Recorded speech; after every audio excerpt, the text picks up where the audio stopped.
Force Lightning was an ability commonly used by the Sith, but not just any Sith. The Sith Lord not only had to be extremely powerful in the dark side of the Force, but also hold sufficient knowledge on how to channel dark energies into lightning. Force Lightning was for many Sith Lords their favorite ability, as it could be used for multiple sinister purposes. In many cases, it could freeze, or rather drop, enemies instantly, as they are overcome by intense pain. Force Lightning was also an effective method that could be used for torture by the Sith, as it quickly became one of their favorite methods due to the intense pain it inflicted on its victims. The Sith could toy with their prisoners long term without killing them or even inflicting permanent damage. And finally, if used properly, Force Lightning could even instantly be lethal, with especially talented hands able to wholly disintegrate subjects with their raw power with the ability. This was, however, extremely uncommon, even for the most talented Sith Masters. But besides primarily being a dark side ability, there were also some Jedi that in Legends continuity also managed to master, or at the very least, recreate the power of Force Lightning.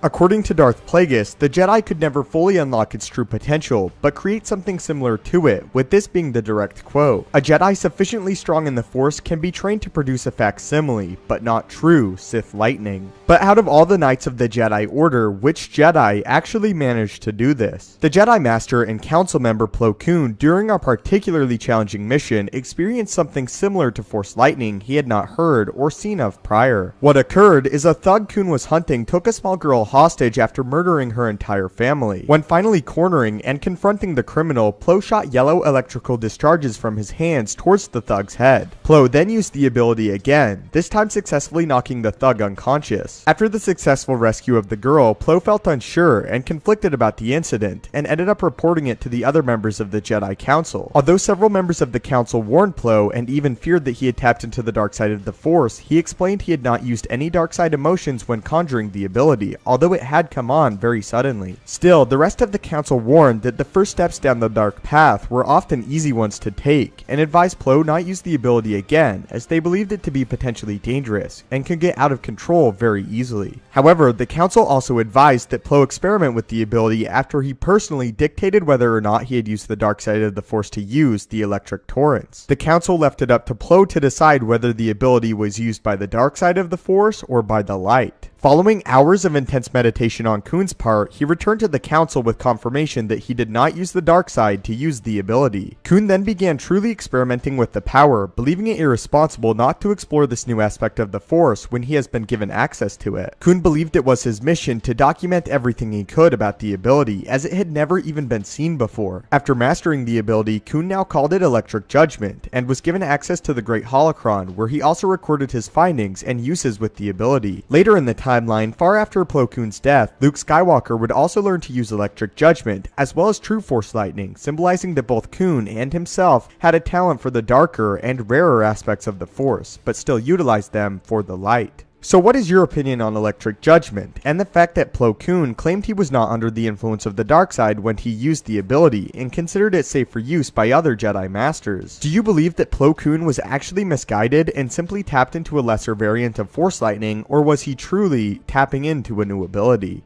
If you would like to join me in the daily Star Wars discussion and debates, follow me on Twitter at thestupendousswave, link will be in the description. If you enjoyed this video and feel it deserves it, it would really help me out if you could leave a like. If you haven't already, consider subscribing to the YouTube channel to keep up to date with everything Star Wars related, from news, explanations, and theories from a galaxy far, far away. If you have any video topics you would like to see addressed in a future video, do not hesitate to leave them in the comments below the video, or again, tweet them at me. As always, your viewership and support means the world. May the Force be with you, and have a great day.